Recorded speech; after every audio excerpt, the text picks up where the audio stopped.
নমস্কার, কেমন আছো সবাই? সবাইকে জানাই আবার একটা নতুন ব্লগে অনেক অনেক স্বাগত।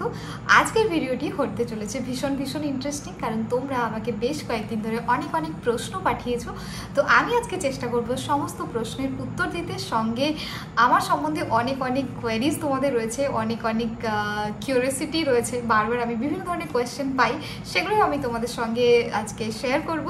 তো জাস্ট একটাই কথা বলবো, উইদাউট স্কিপ ভিডিওটা দেখতে থাকো, আর কেমন লাগছে অবশ্যই কমেন্ট করে জানিও এন্ডে। সো লেটস স্টার্ট উইথ কল্যাণ মাঝি।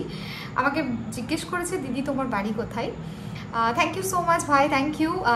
আমার বাড়ি পশ্চিম মেদিনীপুর, চন্দ্রকোনা থানার অন্তর্গত। আমি খুব ওয়েস্ট বেঙ্গলের একটা গ্রাম থেকে বিলং করি, আর এর থেকে ডিটেলসে আমি এখন বলবো না।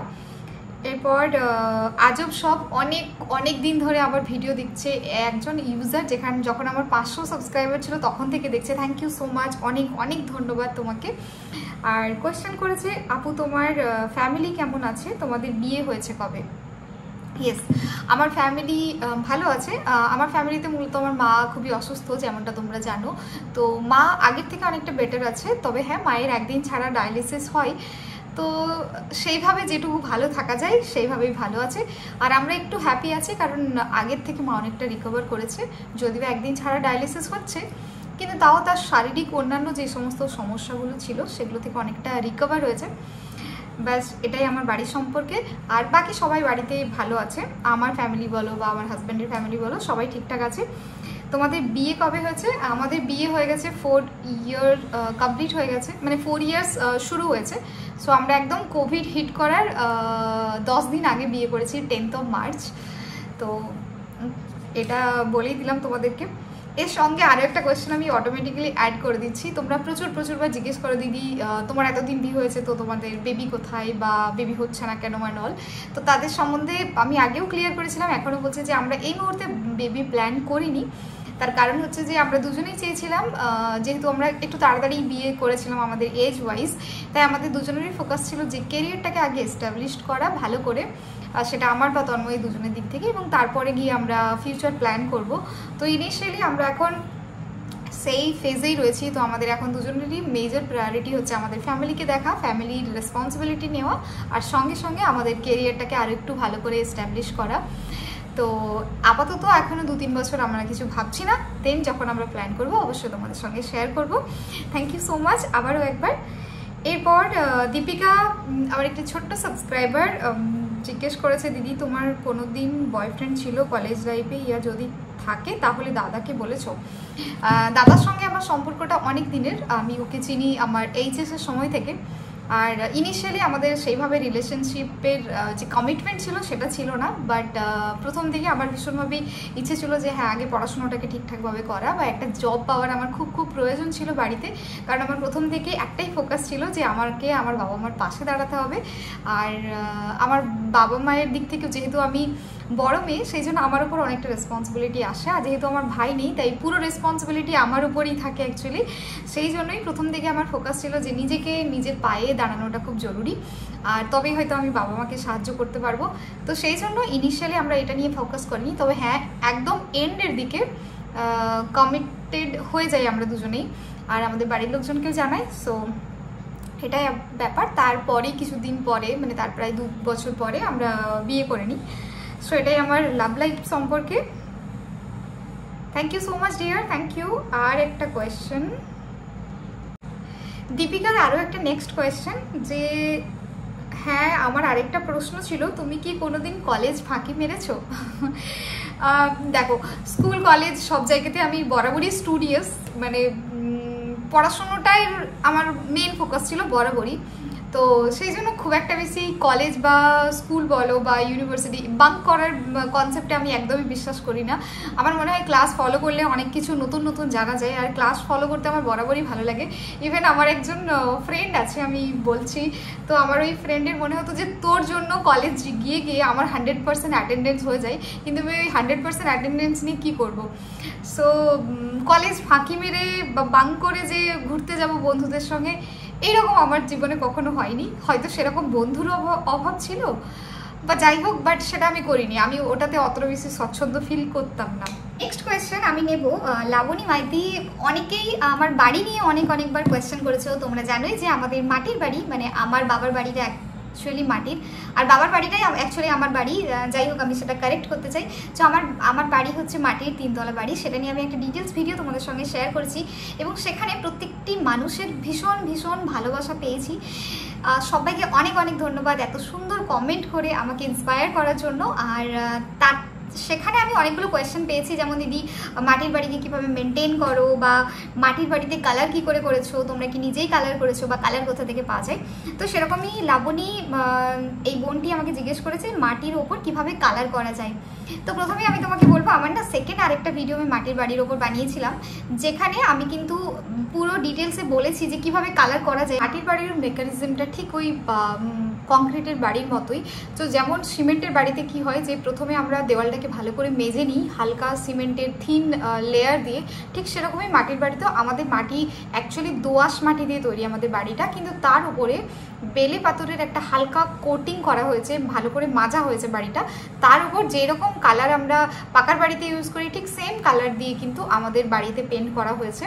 তো প্রথমে ন্যাচারালি সাদা রঙের প্রাইমার ইউজ করা হয়, তারপরে যে কালারটা তোমরা স্বচ্ছন্দ বোধ করছো বা যেই কালারটা দিতে চাইছো সেই কালারটা দেবে, এবং তারপরে তোমাদের ইচ্ছে মতো ডিজাইন করতে পারো, নকশা আঁকতে পারো, যা খুশি করতে পারো। তো এইভাবেই আমার মাটির বাড়ির কালার করা হয়েছে। থ্যাংক ইউ সো মাচ আবারও একবার আমার ভিডিওটি দেখার জন্য আর এত সুন্দর কমেন্ট করার জন্য। যাবো আমি নেক্সট কোয়েশ্চেনে। ভীষণ ভালো intelligent viewers Swarnendu Kundu, thank you so much ভাই এত সুন্দর ইন্টারেস্টিং কমেন্ট করার জন্য। প্রথম কোয়েশ্চেন হচ্ছে, who is the persons with whom you would like to travel while playing this song জব ইয়ার করে পরবা মেরি। তো ট্রাভেলিংয়ের জন্য আমার এখন জীবনের যেই ফেজে আমি চলেছি, আমি সবসময় বিশ্বাস করি যে আমার পার্টনার হিসাবে আমি অলওয়েজ দেখতে চাই তন্ময়কে। তো অবশ্যই এই সংটার সঙ্গেও আমি চাইবো যে তন্ময়ী আমার সঙ্গে ট্রাভেল করুক। আর সেকেন্ড কোয়েশ্চেন হচ্ছে, while travelling alone to a hill station what is the song you would like to listen to on loop.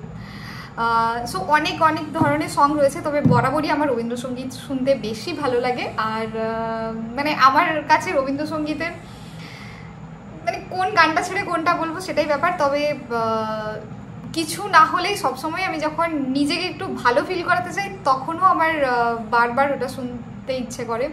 যদি তোর ডাক শুনে কেউ না আসে তবে একলা চলো রে। এরপর আরও একটা ভীষণ ইন্টারেস্টিং একটা question, what are 2 books you will carry with you if you travel to Kashmir. কাশ্মীরে গিয়ে বই পড়তে হলে প্রথম বই হবে জেন অস্টেনের my always favourite novel, that is pride and prejudice. এটা একটা হবে যেটা আমি অনেকবার পড়েছি, কিন্তু তারপরে যতবার পড়ি ততবারই আমার একটা আলাদা ধরনের উইটি স্যাটার, আলাদা, it's more than romance and it's like very nice novel. মানে যতবার পড়ি ততবারই যেন ওটার মধ্যে আমি পাগল হয়ে যাই, এরকম একটা ব্যাপার। তো ওটা। আর সেকেন্ড হচ্ছে আমি চাইবো একটা কিছু থ্রিলার টাইপের কিছু পড়ার জন্য। সো আই উড প্রেফার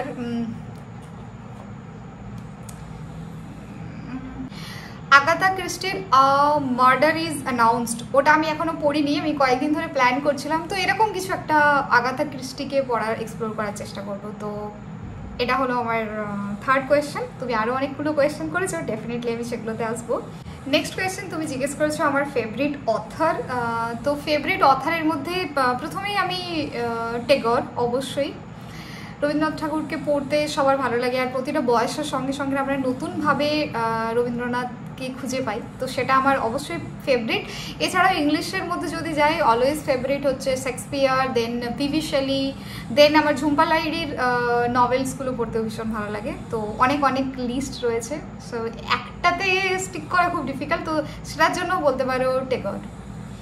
এর পরের কোয়েশ্চেন জিজ্ঞেস করেছো তোমার হবি কি, এটাও বলো। আমার হবি হচ্ছে বই পড়তে ভালো লাগে, গান শুনতে ভালো লাগে, বাট বেশি যেটা আমার ভালো লাগে সেটা হচ্ছে রিসাইট করতে।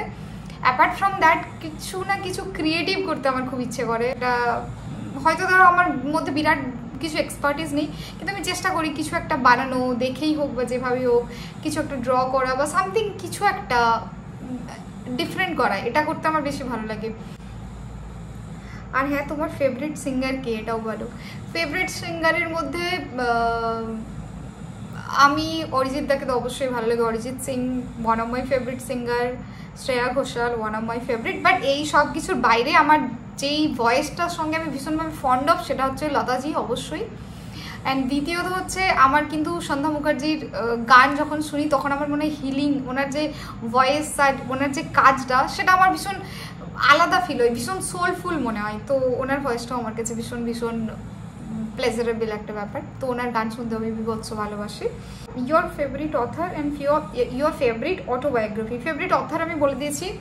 অটোবায়োগ্রাফি যে আমি খুব বেশি পড়েছি তা নয়, তবে আমি খুব রিসেন্টলি বলবো না, তবে প্রায় 1 বছর আগে পড়েছিলাম the diary of a young girl, Anne ফ্র্যাঙ্কের। এটা আমার বিভৎস ভালো লেগেছে, সো আমি এটাই বলবো। তোমার আরও একটা কোয়েশ্চেন আছে, সেটা হচ্ছে যে যখন তুমি দেখো তোমার কোনো বন্ধু বা কাছের কেউ ডিপ্রেসড বা কষ্টে আছে, how do you deal with that?